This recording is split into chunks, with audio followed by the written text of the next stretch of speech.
This is the third in a series of 6 tutorials where we discuss the 6 basic principles of spiritual practice.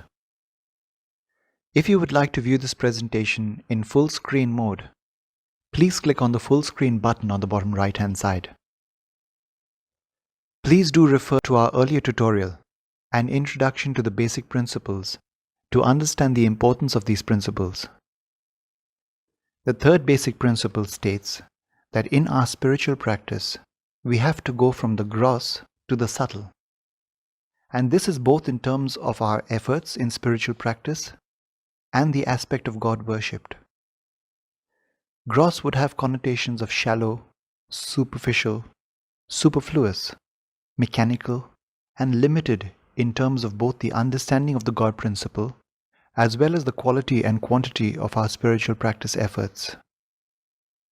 From the perspective of the aspect of God that is worshipped, if we were to look at gross and subtle as two ends of a continuum, then at the beginning of the continuum, gross would mean something that is very tangible or very physical. And at the other end of the continuum is the unmanifest, supreme God principle, which is the most subtle or intangible.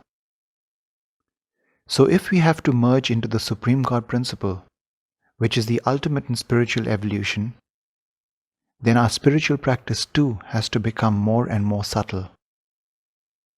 This means that we have to improve upon our spiritual practice by going from just physical actions to a practice at a more subtle level, which is internalized.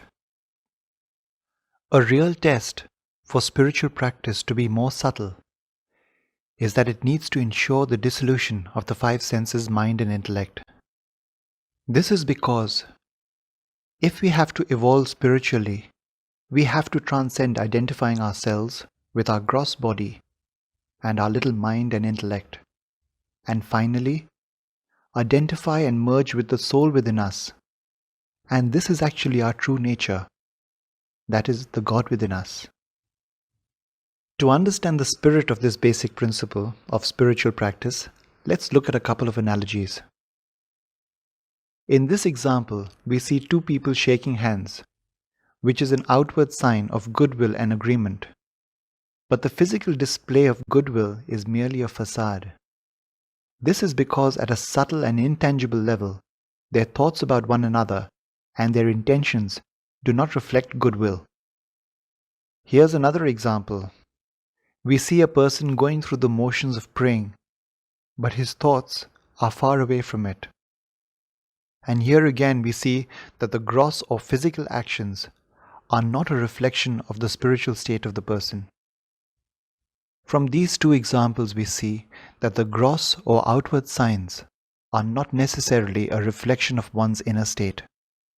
However, in spiritual practice, the inner state is most important, and it is the driver behind sustained positive spiritual changes in us. So if we go back to the example of the man praying who was following the path of devotion, then here would be some of the steps in progressing from the gross to the subtle.